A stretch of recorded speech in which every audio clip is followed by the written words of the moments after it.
So we have Garima, Deepthi, Silesh and Sudhakar online. Hello friends. Good morning. We'll meditate for half an hour and then have our session. कल पिछली बार से एक वो young boy is coming, उसको मैंने ये नहीं कहा था घंटी नहीं बजाना, तो बीच में घंटी बजा देता है. पिछली बार आया था वो विवेक, हो सकता है मैं कम today, so I'm just mentioning it, उठा खोल देना उसको, बुलाता नहीं है, he doesn't come inside. No problem. Silesh is saying hello and Garima good morning. Good morning to everybody. So let us meditate for some time and then we'll discuss.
नाथि मे शरणं अन्यं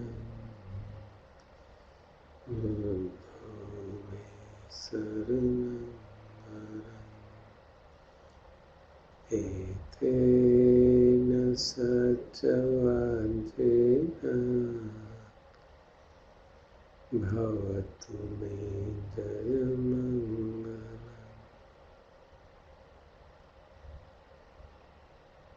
नास्ति मे शरणं अन्यं धम्मो मे शरणं वरम् एतेन सच्चवाञ्चेन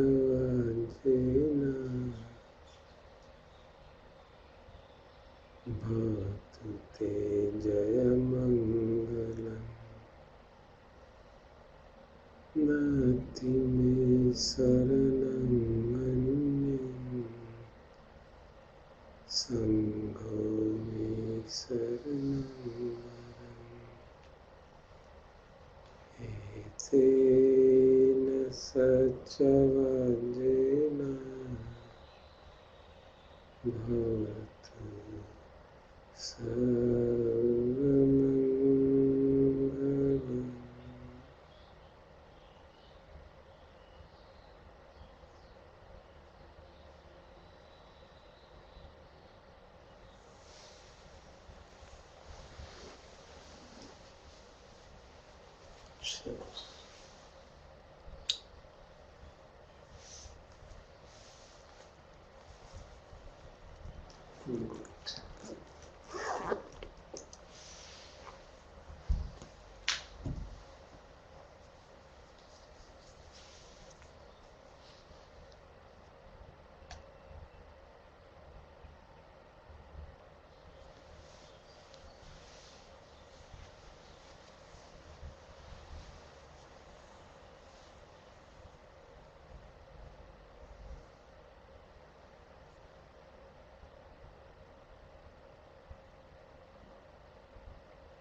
We'll do some chanting of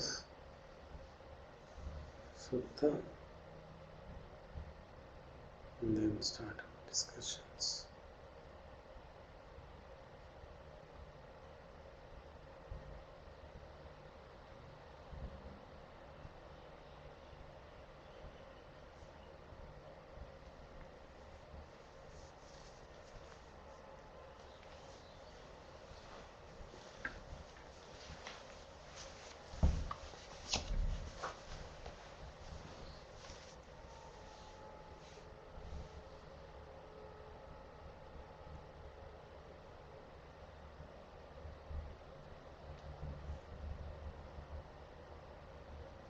So we chant the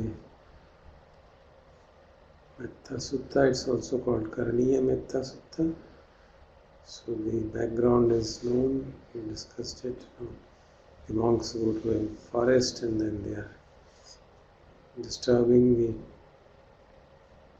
forest residing devas and they get upset. So they create some difficulties for them. Then the monks go to the Blessed One and tell him this is what's happening, and then he advises them to practice metta. So let us read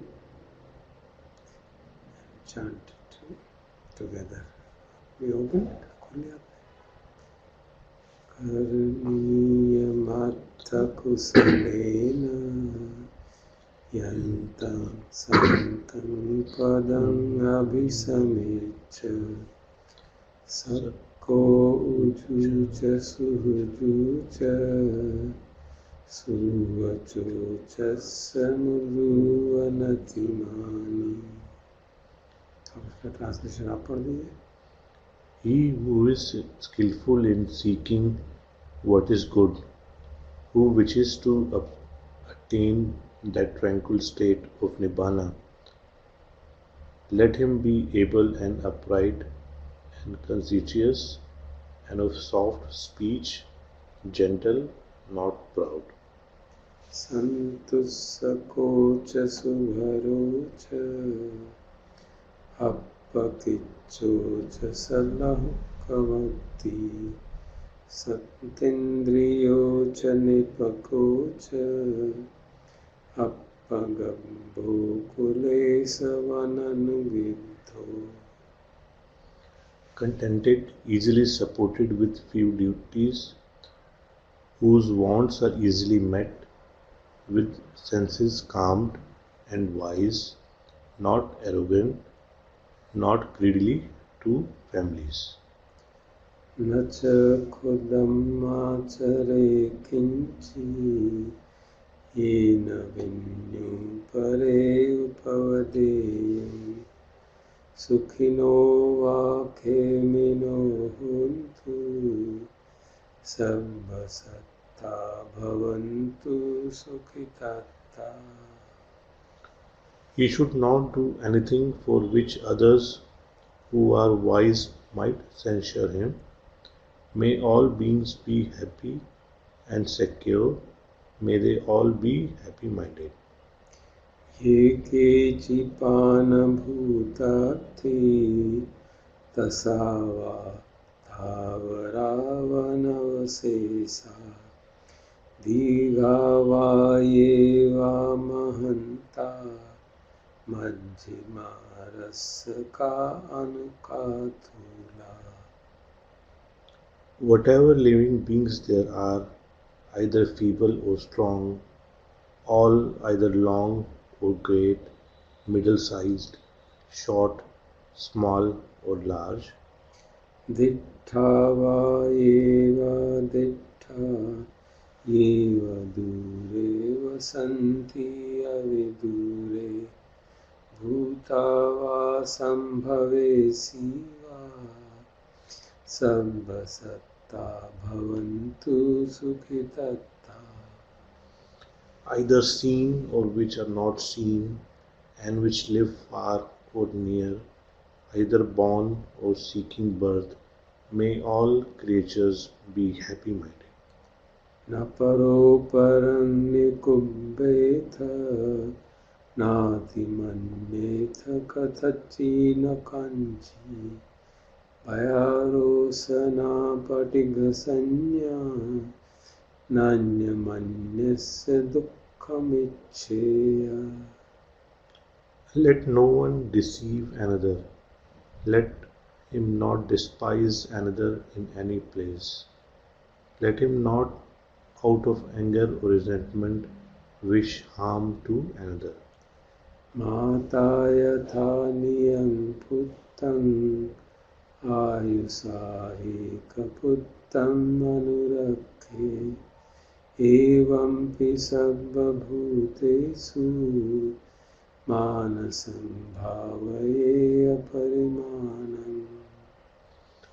Just as mother happy together. Mother would protect her only child at the risk of her own life, even so let everyone cultivate boundless heart towards all beings.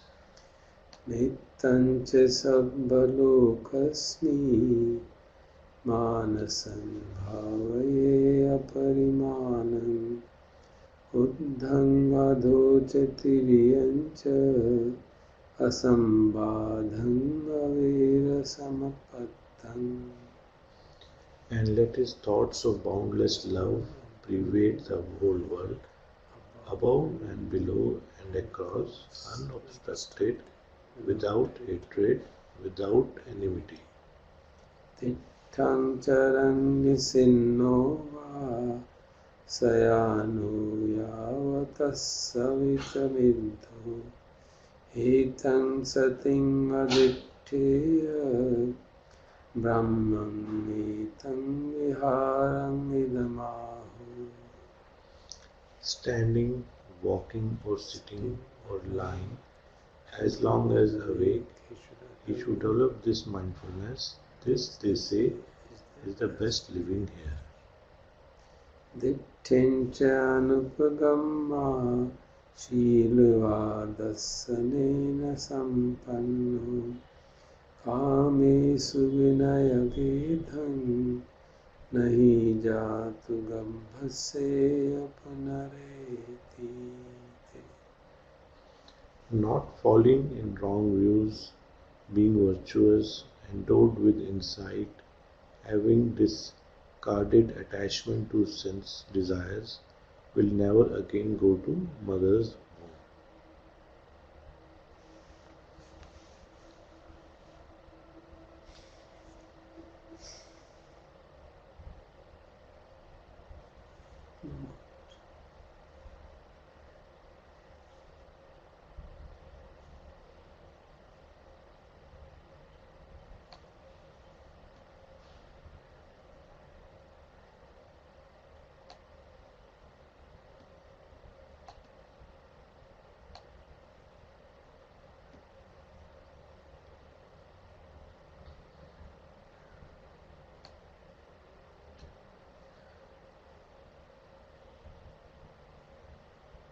So the today's Sutta is chapter 4.6, Jara Sutta.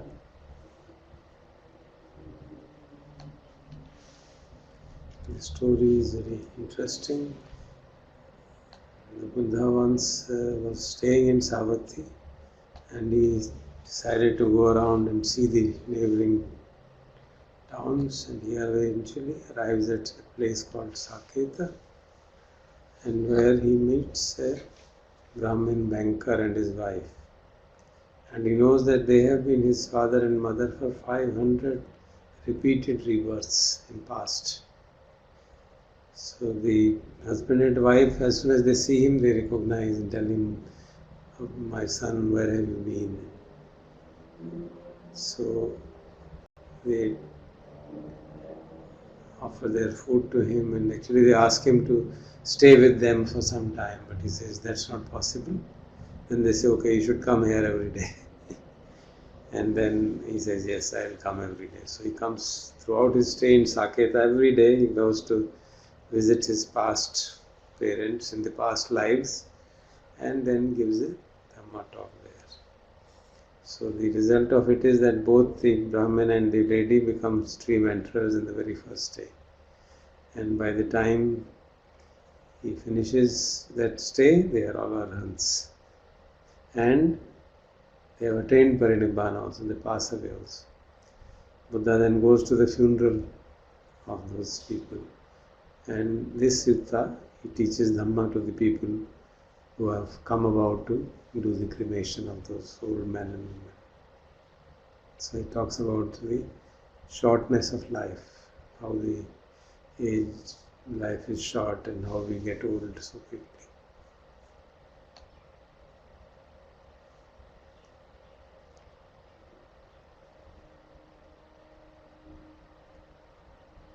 So the interesting thing which I noticed was that Buddha goes to the funeral of the people who had been his parents in the last, never know which life. Because many times in suttas the reference comes that Buddha asked the monks to accumulate.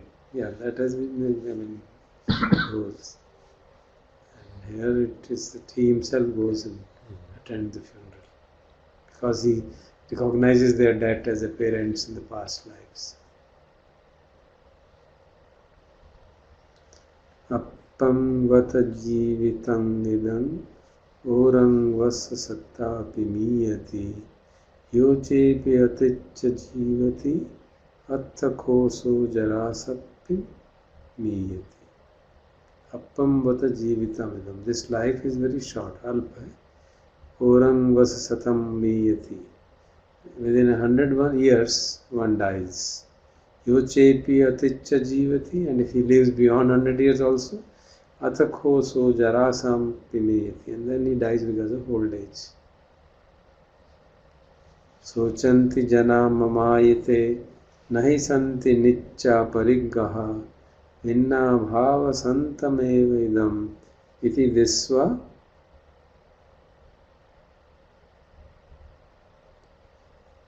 na agaram avase. Sochanti jana mamayate. People grieve here for things which they think they are mine, mamayate. Nahi santi nicca parigraha. But there is nothing which is nicca, which is enduring, which they can hold on to. vinabhava santamevaidam iti disva nagaram avase.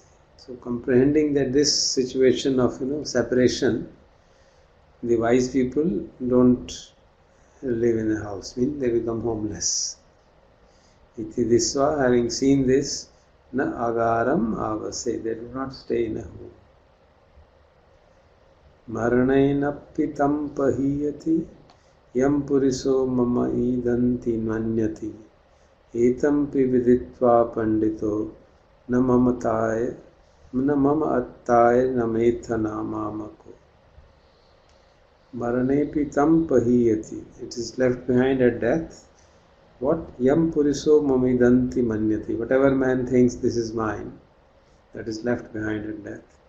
Etampi viditva pandito, so knowing this, wise men, na mamata attaya nametha mamako, let not the wise people incline towards keeping things with them or taking them personally. Supinena yathapi sangattam patibuddho puriso na passati evam pipiya itam janam petam kalakatam na passati. Supinena yathapi sangattam. So whatever we see in this while we are asleep, patibuddho puriso na passati, when he is awake he doesn't find that, whatever he sees when sleep in the dream. Evam pipiya itam janam, so in a similar manner knowing the beloved person, petam kalakatam na passati. So a beloved person that has passed away, he cannot then find out where is he gone. Ditthapi sutapi te jana yesam nama idam pavucchati nama eva vissati nama eva avisissati akheyam petasa jantana. So Ditthapi seen, sutapi are heard, te jana, those people are both seen and heard who yesam nama idam pavucchati, whose particular name is mentioned. Nama eva avisissati, and later on only the name remains. Akheyam petaso jantanu, when a person has passed away. Soka parideva macharam na jahanti giddha mamayate tasma munnayo parigaham hitva acharimsu khemadasinu. So the greedy and selfishness do not leave sorrow, lamentation and avarice. Therefore, the muniyo parigahams, the munis dwell without greediness. They give up hitva parigraham, acharimsu khemadasinu, and see their security in Nibbana. Because that is the only thing which can give security. Patilin charasya bhikkhuno bhajamanasya vivittamasanam samagyam ahutasatam yuvattanam bhavaneti nadasaye. So Patilina charasya bhikkhuno, bhikkhu wanders without any attachment, bhajamanasya vivittamasanam, and he cultivates the mind of a solitary or a recluse.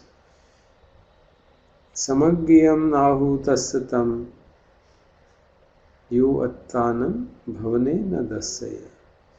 They say it is not proper that he does not show himself again in any realm. So a person who lives about unattached and cultivates the mind of a recluse, all people say he does not show himself again in any realm. Means there is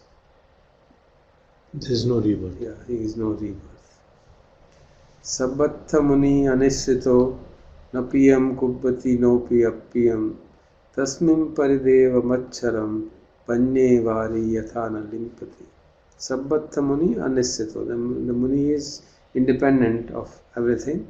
Napiyam kubbati nopi appiyam. He doesn't please or displease anything. Tasmin parideva macharam panne vari yathana limpati. Therefore the sorrow and avarice do not touch him, stick to him like water does not stick to a lotus leaf.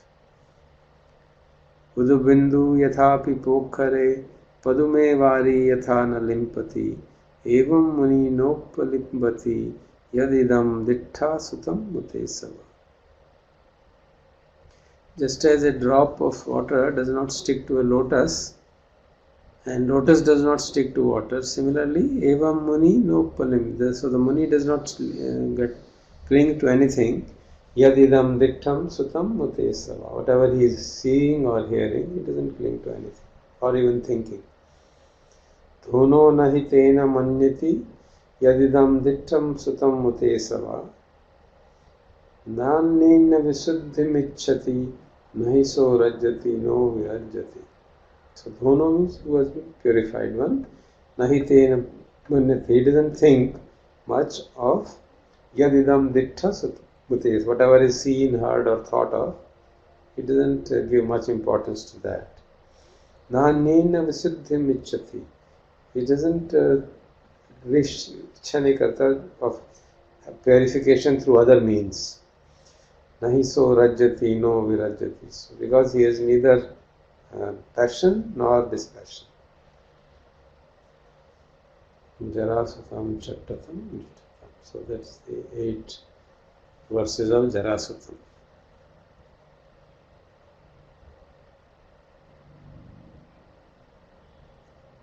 Just for, I think, me to reflect on. This is for everybody, sir. I'm also getting good. Good. Any questions? No questions. Good. All people others are young now.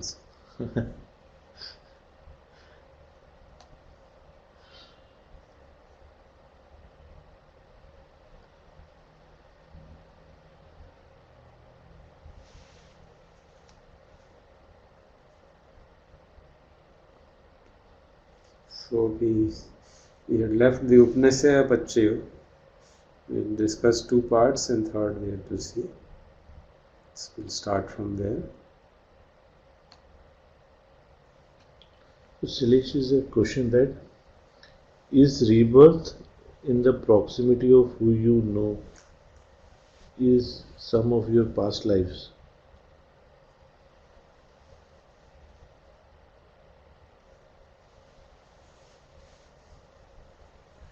Silesh, can you re-clarify your question?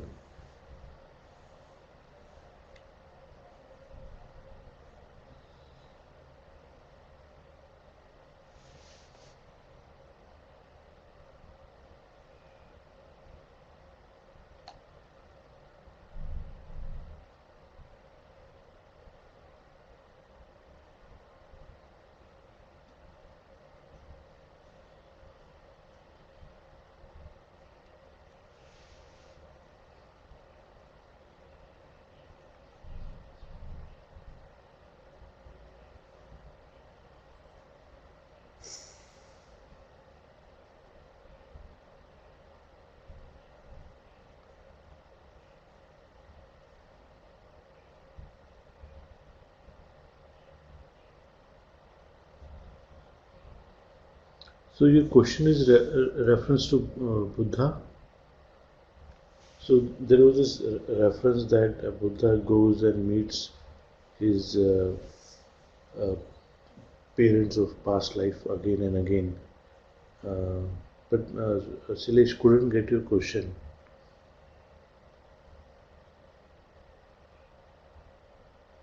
It's out of gratitude, basically. Out of gratitude for his parents of past lives.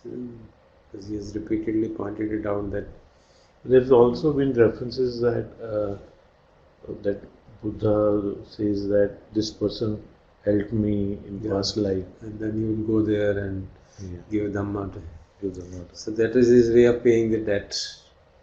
Buddha always mentions of gratitude towards parents, the greatest of terms, that you can never repay the debt of gratitude to parents except by establishing them in Dhamma.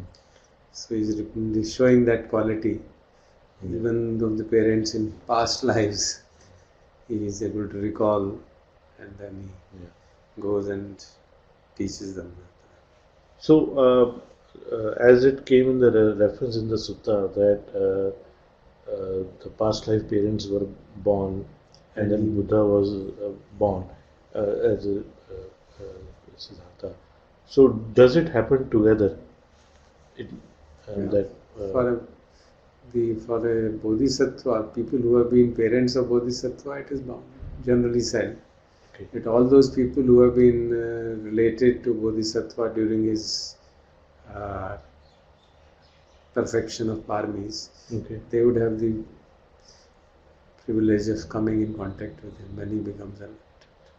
Okay. All the who have been parents of bodhisattva? All those people who have been associated with him greatly during his past lives. Okay. So even Sariputta, Moggallana, it is said they have been associated with him in his past life. So in Jatakas we hear many such stories that Ananda, Sariputta, Moggallana, they were all associated with him all through his journey of the millions of lives that he lived. They were all his associates all along. This is what Jatakas tell us. And what about Devdatta? Devdatta also has been associated. Has been associated. Jatakas tell that he has also. He would, for example, I remember one which I had read, in Pali about the deer. There was a deer, and they had friends of rat and some other 2-3 bird and one bird, and so they were all friends. And once a hunter laid a trap, and hunter is the Devdatta who's wanting to kill. So Devdatta had been playing that similar kind he has been having that animosity right from all the previous births. There's even that one, similarly about Angulimala. Amazing. There is one Jatak where Angulimala is also one king, and this Bodhisattva is also another king. And king of Banaras, and he is king of some neighboring place. And that king, by mistakes, his cook gives him human flesh, and he develops craving for it. Then he starts wanting more and more human flesh. And then this neighboring king goes and tells him one day, "What are you doing?" And then takes him out of that habit. So you can see the same tendency is being carried on and on and on.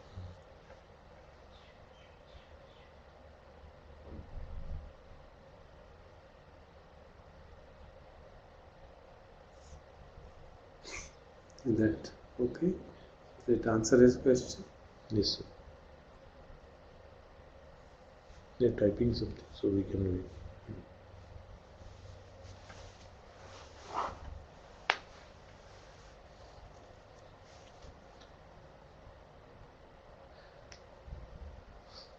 So Sudhakar in this current reference is saying that so maybe Obama and Trump are either friends or you never know. Never know.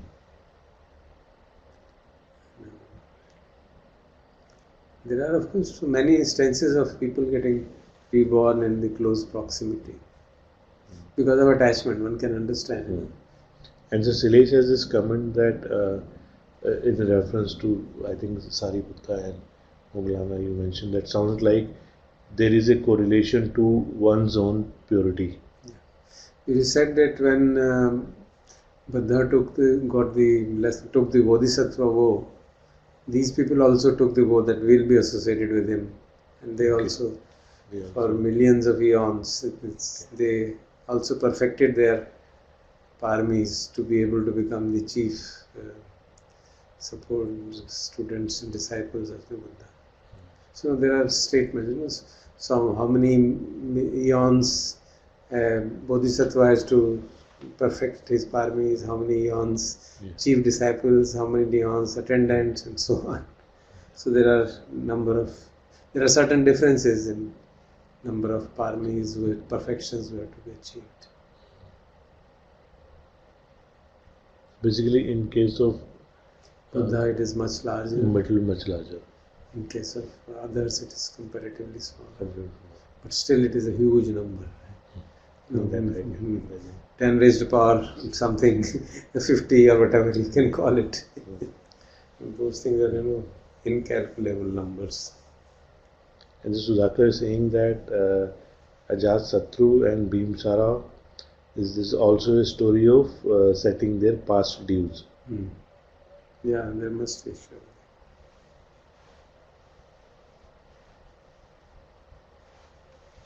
Good, so let us start this. Anything? Any other question? No question. So we'll start with our Abhidhamma. 58 slide you can open. So I've opened last week's slide only. But I had sent new ones also. But I'll do some changes in that. Minor, small changes. Okay. Not much, you can open the same. If you don't have downloaded, you can open the same.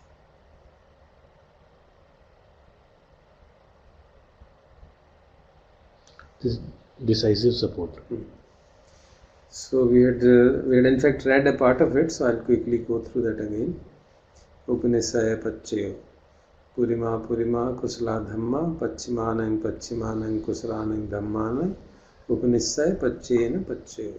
So Purima means earlier, Pachimanang means later. So the Kusala Dhammas which are preceding, they serve as a condition for subsequent Kusala Dhamma according to the force of Upanishad, which means strong dependence condition or decisive support condition.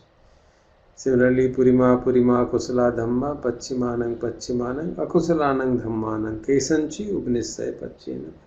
Under certain conditions, the preceding wholesome Dhamma can become a decisive support for subsequent unwholesome Dhamma.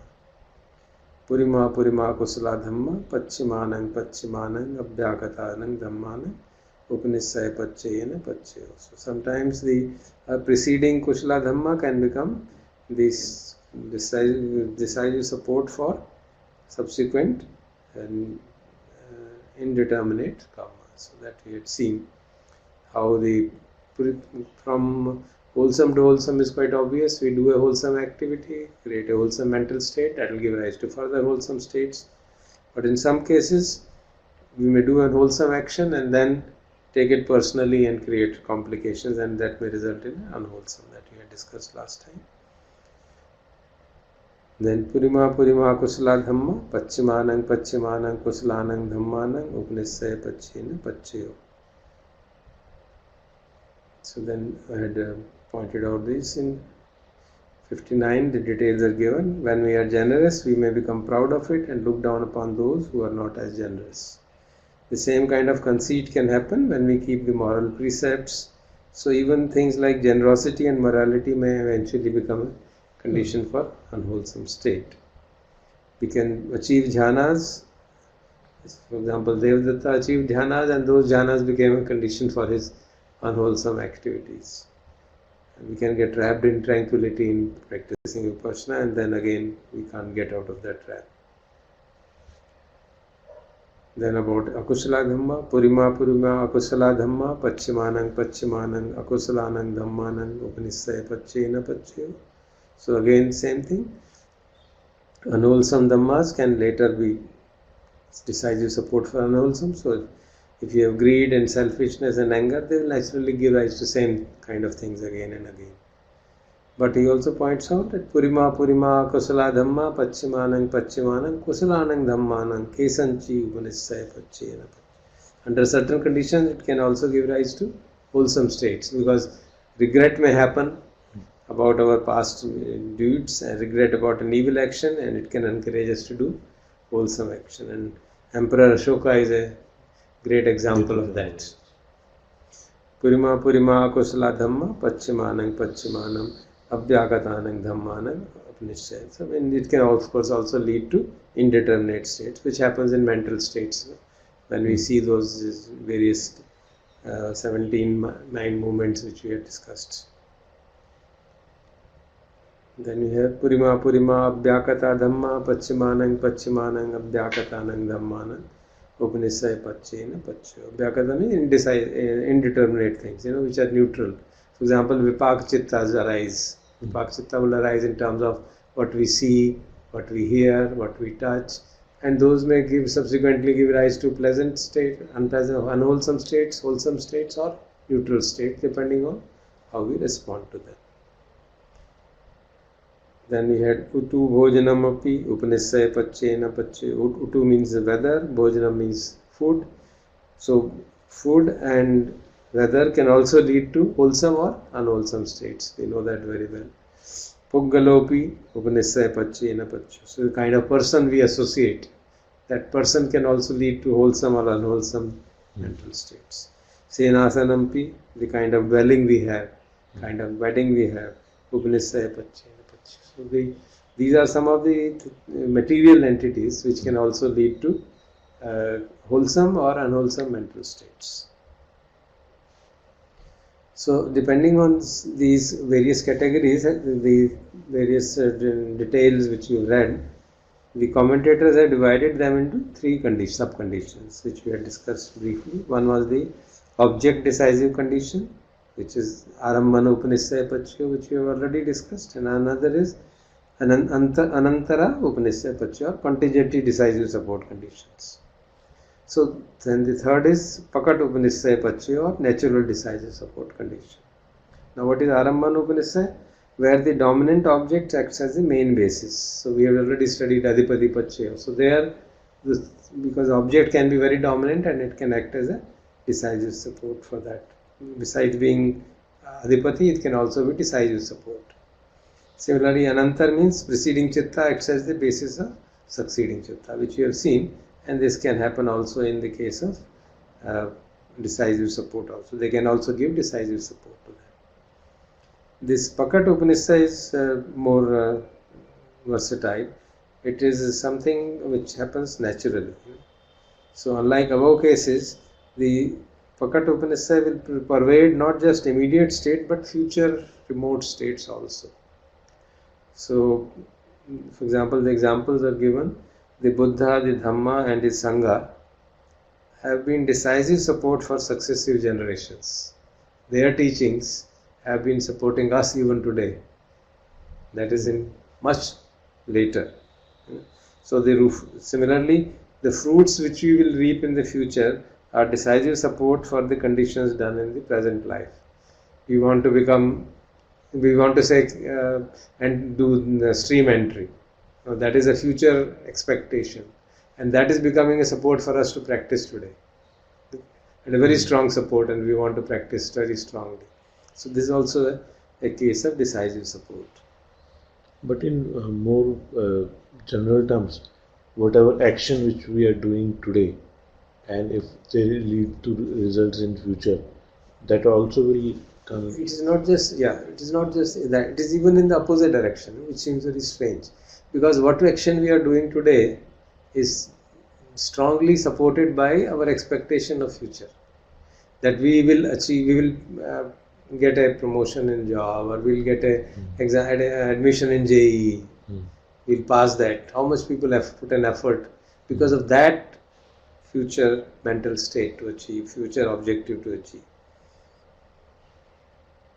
So what I have added here for the sake of explanation are the extracts from Lady Sayadaw's manual of Abhidhamman, where he is talking about Patthana Nideshwar, explaining Patthana properly. Because that I think is one of the most clear expositions available, Lady Sayadaw's. So I just copied and pasted, so we'll read it there. Why is Pakat Upanishad so called? It is so called because it is naturally known to the wise as a distinct sufficing condition. Sufficing means it is sufficient to promote. Note section. No, next 64. 64. Yeah. The influence of sufficing condition in contiguity pervades only its immediate successor. Anantar Pacho तो एक के बाद next में ही असर करेगा. But that of natural sufficing condition can pervade many remote ones. Therefore, what is in this present life has been seen, heard, smelled, tasted, touched and experienced in days, months, years long gone by takes form again at the mind door, even after a lapse of 100 years, isn't it? When we meditate, we suddenly remember things which have happened long back, if sufficient cause is available. And so people remember their past and can utter such expressions as, I saw it before, I heard it before, and so on. Then, so what is the natural sufficing condition? Elsewhere he has written, all past, present and future, internal and external classes of consciousness, together with their concomitant, all material qualities, nibbana and concepts, everything, what you can think of, are natural sufficing conditions, severally related, means there can be many other relationships also, as the case may be, to all the present classes of consciousness and their concomitant. So it's a wide embracing relationship. Whatever affects us very strongly is a decisive support condition. That's how it should define. So he's mentioned the same thing which I read out. Here the Buddha who passed away and has entered Nibbana, his Dhamma, the fraternity of his sanctified disciples, and the successors of the recognized fraternity, that is the Sangha, are causally related to all of us of later generations by way of natural sufficing condition for the cultivation of goods. So this you can see the strongness. The next one I have already read actually. Then he gives an example from day-to-day life in the next. With the hope of reaping crops in winter, men till the soil and sow the seeds in rainy season, much earlier. Or they do various kinds of work which incur labor and intellect with the hope of getting money upon their completion of work. So the objective of getting money after doing some work becomes a decisive support for my doing work today. Now the crops to be reaped and money to be got are future natural sufficing conditions related to the acquisition of crops and money. In the same manner, most people in the present life do many good deeds, realizing that they will reap the fruits of their deeds in some life hereafter. In this case, those fruits which will be reaped in future are future natural sufficing conditions related to the deeds done in the present life. Deeds done before are also past natural sufficing condition related to the fruits which are to be reaped in future. Thus we see that future natural sufficing condition is as large, as wide as the past. So the past ke strong actions that they are giving fruits today, so they will become sufficing conditions of what we are doing today, and what we do today. So what we talk about as the latent tendencies getting carried over, this is because of this condition. In our stream of consciousness, we say the latent tendencies are anushaya klesha. So how do they get transmitted from one life to another? This is how they get transmitted. This is what is being the explanation which is given, that this, because of this decisive support condition, these things happen. So Silesh is saying that isn't this desire of becoming? It is an explanation of, yes, it is an explanation of what is the state of consciousness which is happening to us today, isn't it? It can be influenced by what is happening around us. It can be influenced by what is happening immediately before, but it can also be influenced by what has happened 10 years ago. So it is an explanation of that. It is not talking about ethical or moral consequences of the action. He's just describing that this is how mind state arises. This is a descriptive analysis of how the mind states arise. For example, when you meditate, we remember things of 10 years ago. So those things have become decisive support for what mind state we are experiencing now. So he says this kind of thing can happen. And similarly, we can visualize, I'm preparing for an exam and I meditate and I remember, oh, my examination is there, therefore I should work today. And this meditation is going to help me to gain concentration, isn't it? People do like that also. So you can remember that. So this practice is being governed by the expectation of future result. So both future as well as past can be decisive support condition. And then in the Pakat Upanishad, in the natural, this is called natural sufficing condition. Salish is further saying that, but that influence is curved by vipassana, that is by being here and now. That what? That influence of that past, Yeah. actions or past karma is curved or is reduced by vipassana. Yeah. Curved means it's not curved, it's really allowed to sublimate. We are meditating and a thought of the past comes because that thought has produced a strong impression and we don't react. Then the thought will slowly evaporate. Then its intensity will, its momentum will come down. Then we'll again some other time it will come. It won't come immediately, maybe again after one day or next year, or we don't know when conditions ripen for that to come again. So that thought will come again, but with the feeble. So repeatedly seeing this again and again and again, the sankhara loses its momentum, and then we feel that we have got free from that sankhara. So then that will not appear again.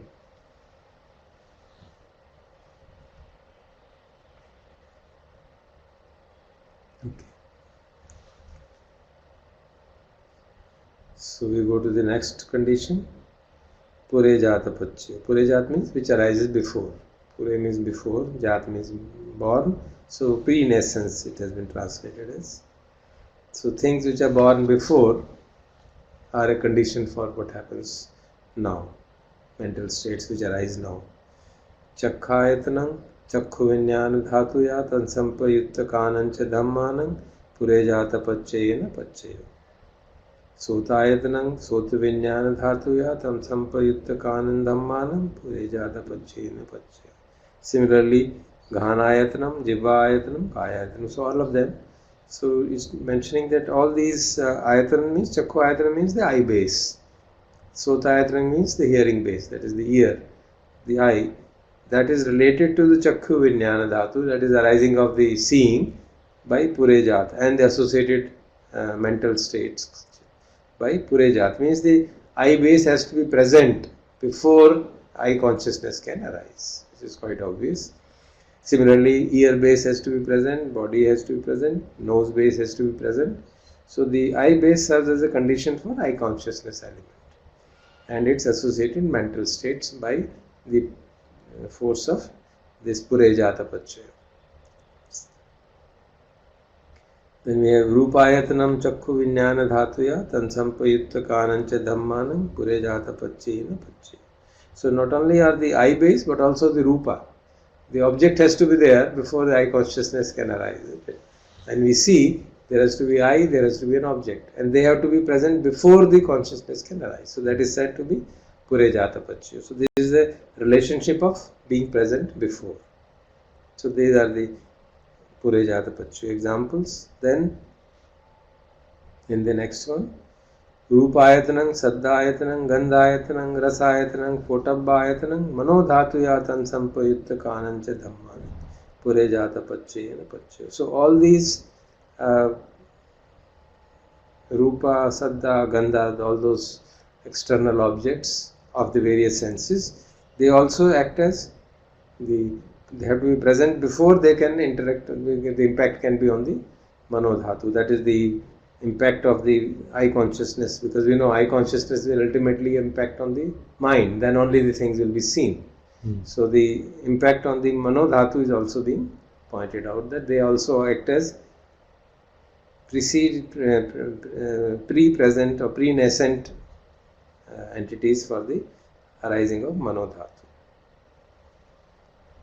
Then Yam rupam nissaya manodhatuya cha manovinyana dhatu cha vattanti, and those rupas which dependent on that, tam rupam manodhatuya tan sampayutta kanancha dhammanam purejata pachena pachya.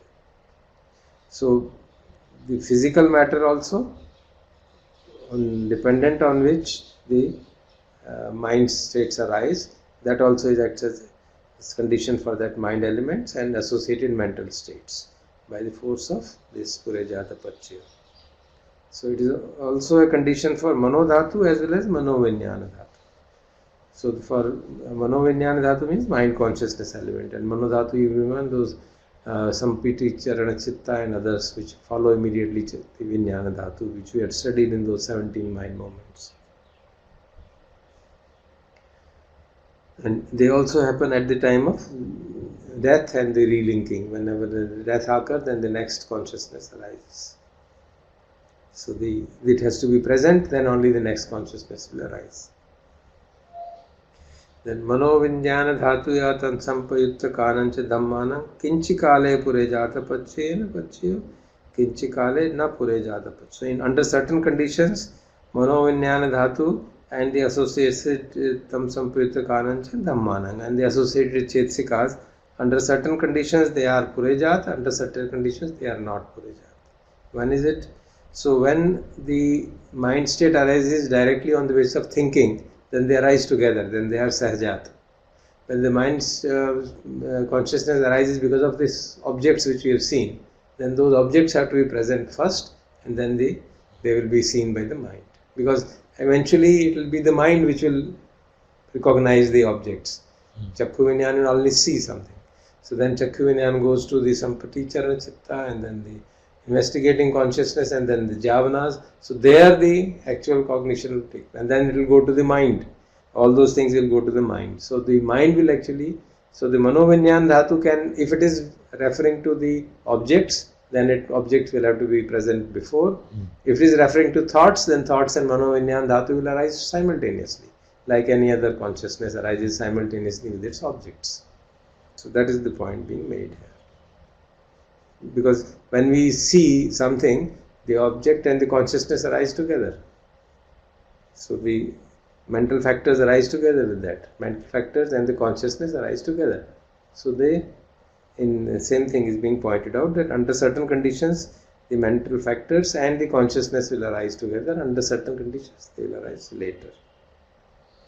Sudhakar is saying that how Vijnana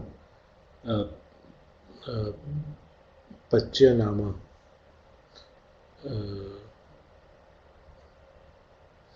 How Vijnana Pachya Nama Rupa related to this Purijat? The Vijnana, if you see the dependent origination, then we have Sankhara Pachya Vijnana, Vijnana Pachya Nama Rupa. So now Vijnana and Nama Rupa, what is the Pachya relationship? There are multiple relationships. Okay. So I think when we will discuss dependent origination, then it will be better, because it's not just one, there are multiple relationships which are happening. The Rupa is the Rupa which is generated by mind, Chittaja Rupa, that will arise simultaneously. There may be other Rupa. And at the time of Patisandhi, that is at the time of death and relinking, they will arise simultaneously. At other times, if you remember, they will arise at different moments. So this we will discuss more when we come to dependent origination. Briefly, I have just mentioned.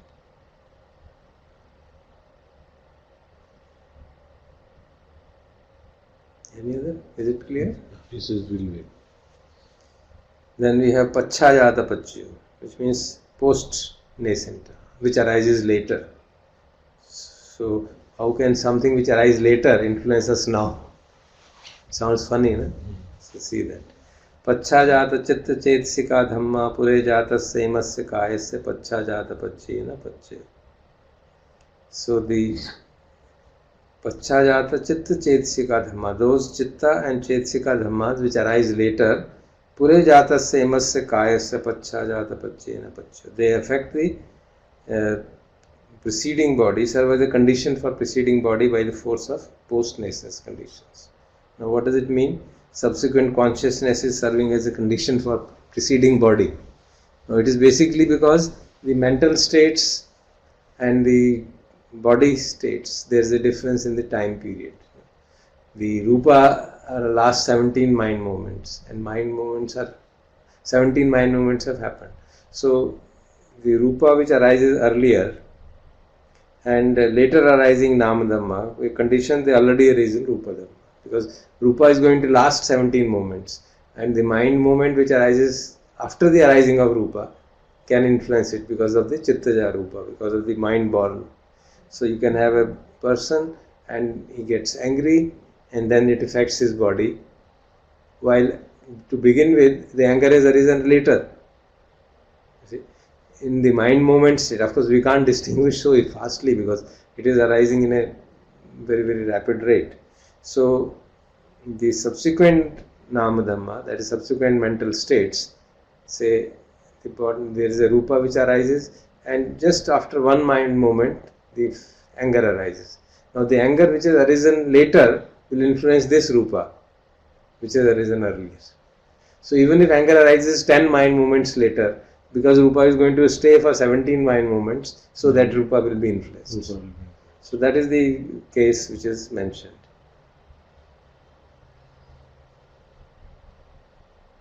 So, the example which is given in the notes, I think that may not be there, I'll read out. Every posterior chitta that springs into being causally relates to the still existing groups of prior corporeal qualities born of kamma and chitta and utu and ahara by way of post-essence. For example, the very first bhavanga chitta in relation to the material phenomena born of kamma at the moment of patisandhi. Then he mentions again, given the fact that our body on its demise begins to decay when we no longer have an associated consciousness, it is very obvious that our body is preserved by sustained by our mind. Because the moment mind is out, body starts to decay. Negative mental states like anger, worry, etc. contribute to unhealthy physical phenomena, whereas positive mental states like love and kindness to healthy mental phenomena, which we already discussed. It is therefore undeniable that our mind has great impact on body. According to post-nascence condition, that is paschajata, the physical phenomena of our body are conditioned or preserved by our mind that arise 1 to 17 moments later than those physical phenomena. So that is the point being made. Now the example which Lady Sayadaw gives is, just as rainwater promotes the growth and development of vegetation which is already existing, so the subsequent mental states support the pre-arisen mental phenomena. Say there are trees which are already existing and rain comes afterwards and it supports that growth of those states.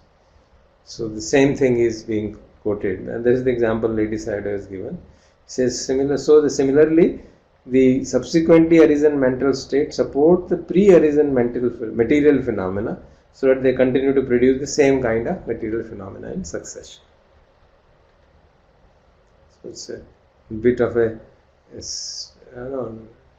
counterintuitive thing that a mental state arising later should influence the body which is arising. But this point is worth noting. Next one, of course, we are all aware of that. Asevana paccaya. Asevan means repetition, doing something again and again. So we know by repetition how much we can strengthen the mind states. So purima kusala dhamma pacchimanang kusalanang dhammanang asevana paccayena paccaya. Purima kusala dhamma pacchimanang kusalanang dhammanang asevana paccayena paccaya. Purima kriya bhakkata dhamma kriya abhyakata dhamma pacchimanang kriya bhakyatan dhammanang asevana paccayena paccaya. So it's quite obvious, I think. Previously, if you do the certain wholesome actions again and again, that will strengthen subsequent wholesome actions. If you do unwholesome actions again and again and again, repeat them, they will strengthen the unwholesome mental states. And if you do functional things, kriya abhyakata, those things which are functional, which is applicable primarily for arhants, then they will strengthen the abhyakata dhammas again and again. So the examples which are given is that just the conditioning mental states cause the conditioned mental states, mental phenomena similar to itself, to arise with increased power and efficiency once it is seen, when you do repetition again and again. So just as a student by repeated study becomes more proficient in his lessons, singer in her singing and so on, and this exactly is the logic behind chanting. They do chanting again and again and again with the idea that it will sink into the mind, and if you know the meaning, then it sinks into your mind, so it becomes a part of your knowledge base and eventually leads to wisdom. So Sudhakar is saying that Asevan Bachcha is the same as what Goenkaji says in saying multiplication of, I don't know, he's not completed the line, but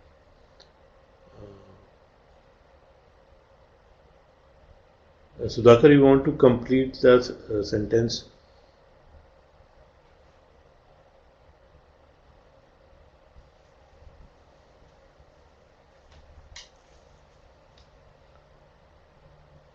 Multiplication of wholesome or unwholesome.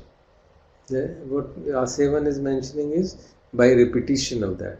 When we hear Satipatthana Bhavita Bahulikita, that a person does it again and again, then the strengthening of that mind state happens. So Satipatthana also, he says, Evam Bhave Satta Varsani, for 7 years one who practices Satipatthana in this manner, then he will become enlightened. So that is the kind of, by the force of that event is happening by the force of Asevana Pachya. That is called Asevana Pachya. That is the conditionality of repetition. So Salish is further saying that if chanting helps, why are we discouraged in 10 days or after 10 days? Yeah, because there people don't come with that. The new students and all, they won't understand it, and then we have the mindset of taking it as a same thing as kirtan bhajan, because we don't understand it properly. That is the problem. So senior meditators who understand things properly, I strongly feel that they should do chanting at their home, or listen to chanting at their home at least, with the proper understanding of the meaning. That's very helpful, very helpful. Understanding of meaning is very helpful, because if you do it just without understanding, then it will become like a ritual. It will become a ritual. The idea is that we should know the meaning of it, and then that will sink in. Just as we practiced Metta Sutta today, so we saw what are the requirements. He should be gentle, he should be, then only Metta will work. He should be humble, he should not be arrogant, he should be soft spoken. All those are preconditions laid, and then he can practice Metta. So if we read that and understand the meaning and then practice it again and again, meaning will also sink in, and then it will become our knowledge base. But in a 10-day course, because of our past problems here in our society, they tend to think it as a chalo bhajan kirtan ho raha, and then they just sing it. It becomes more like a singing exercise than like a meditative exercise. Being fully mindful of what is happening.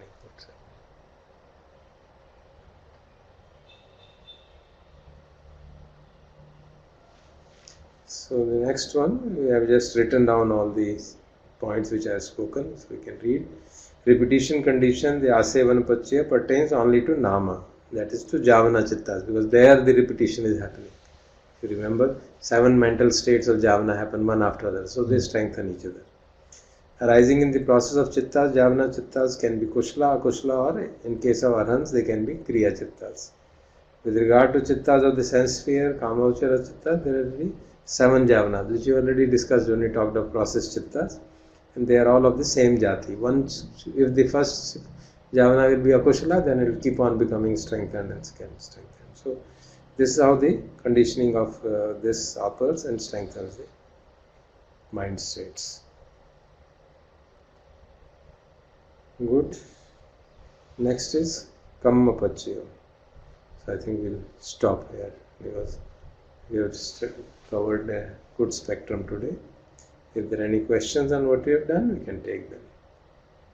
And then start from this Kamma Pachya, because it will need more detailed explanation.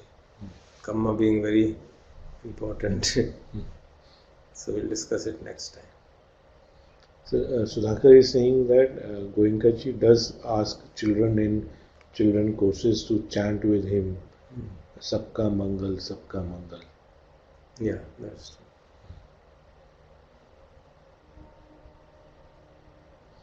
And also he says he also asks the students to chant the formalities. Chanting means recitation, repetition. We do it once, that is only done once, that's not chanting. That is only undertaking the vow, so that people become serious about it. That is only once being done.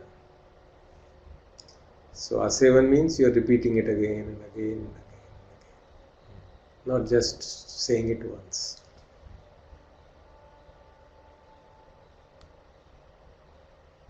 In monasteries they do every day, morning, evening. They have morning chanting, evening chanting. So they have their own formal, and they do straight Pali chantings. Sometimes Pali with English translation, because if people don't understand, or Pali with Burmese, this Thai translation as we saw, so that people understand the meaning also simultaneously.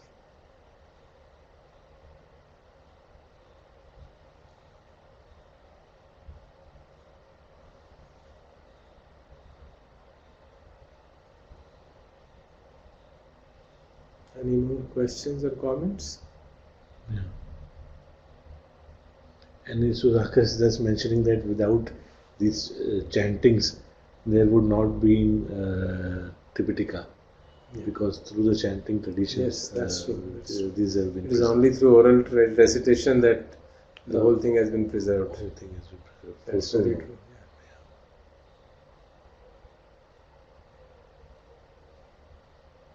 Yeah. And Shailesh is saying thank. This was good. Good. So we will stop for the day. Next Sunday will not be available because I am going tomorrow to Chennai, to Sudhakar's hometown probably. I'm going to Tiruvannamalai for meditating for 5 days there. In Ramana Maharsh's ashram. In Ramana Maharshi's ashram. So Arpan is already there, so both of us stay there for 5 days and meditate. Yeah. So I'll be coming on Saturday very late night. We don't know, with fog it may get very late. So next Sunday will be difficult then. Yes. So we'll meet the Sunday after that. Which is that, आज क्या है? 27, 29, 5th of February then. So next Sunday we'll have a break. So Sudhakar is just casually mentioning that he is Hyderabadi. I see, not Tamil. Not the. That's, for us here it is very difficult to figure out. Yeah. Because I think from north, if we don't have interacted with Yeah. people, then it's That's very difficult to Unless we identify. know some. Yeah, even from language also, it's difficult to identify which language the person From is name speaking. it is comparatively difficult. And he's saying that at least people in north say Sab Madrasi. Yeah, that's kind of. So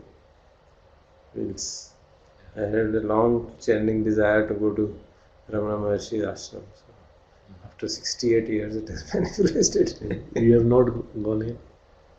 I mean, right from childhood we had a great respect for him. So never could manage. Good friends, thank you very much. So Sudhakar has this question that what does you think of Moji? Yeah, he seems to be a nice person and he's a disciple of Ramana Maharshi. So to the extent that to the extent of, I think our teachings of the Buddha and teachings of Ramana Maharshi match substantially. Only thing is that the key difference is that they take I to be the nature of I to be the pure consciousness. Buddha even puts it aside and doesn't call it I.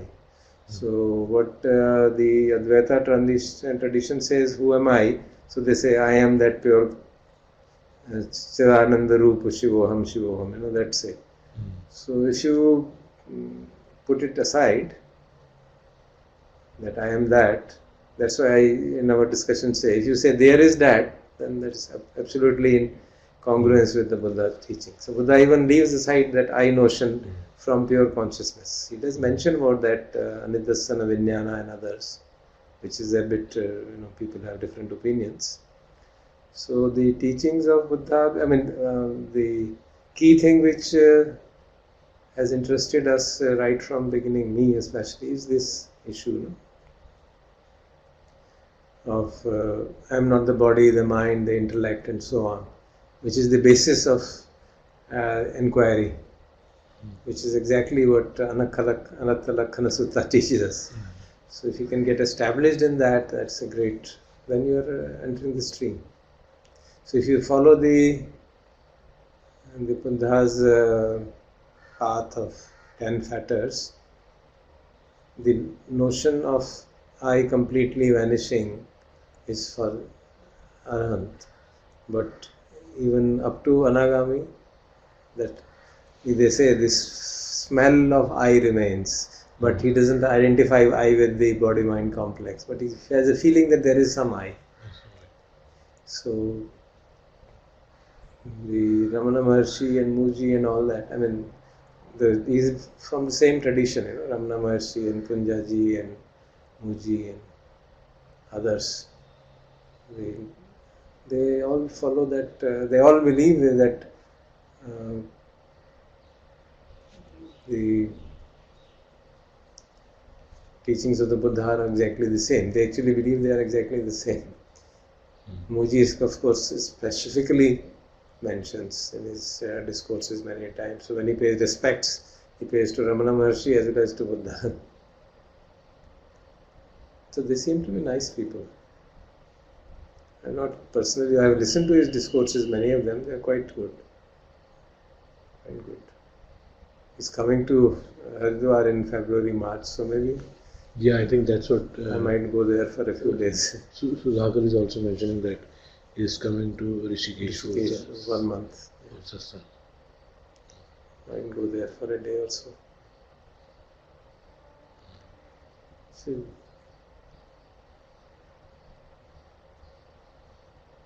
We heard that Senasanopi, Utu Bhojanampi, so the Puggalopi, these they can be decisive support. Person, the environment in which you sit and meditate, that can have a great impact.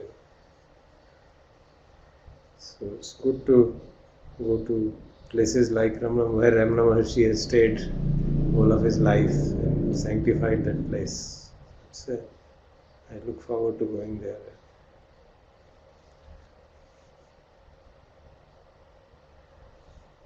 Just wait, Sudhakar is typing something. Good.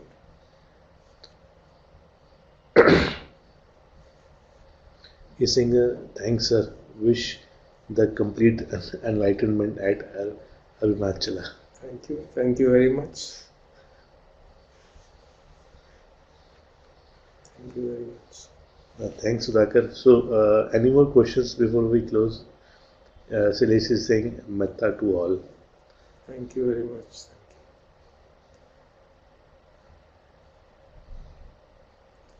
So this community is supporting us all. It's nice.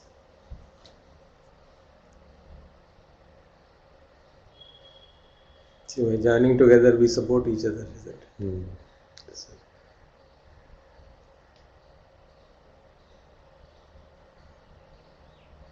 And Meenakshi ji is saying that we can have retreat in Tirunamala in summer. There's a question from her. I don't understand. Having a retreat in Tiruvannamalai.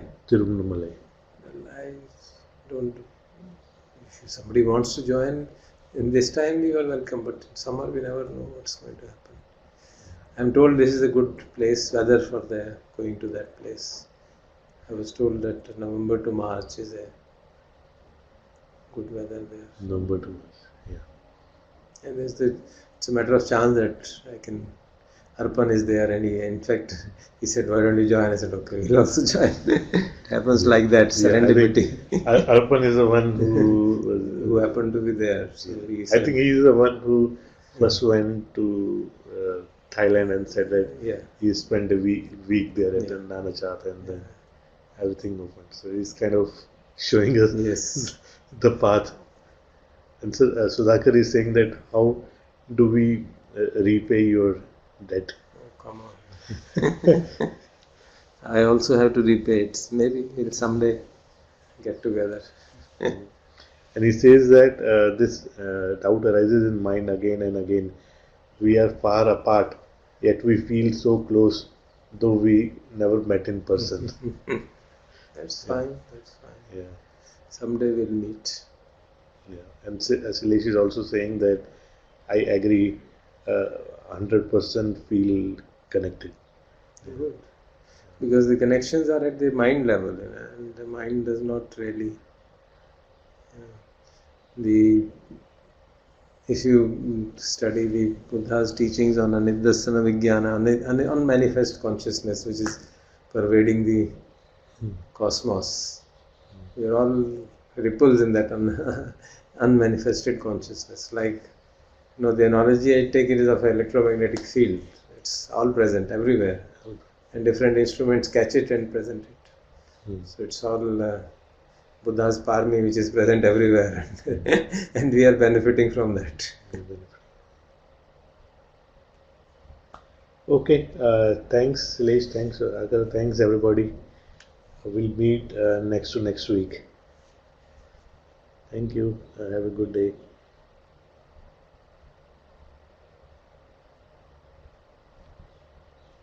Yes, on 5th.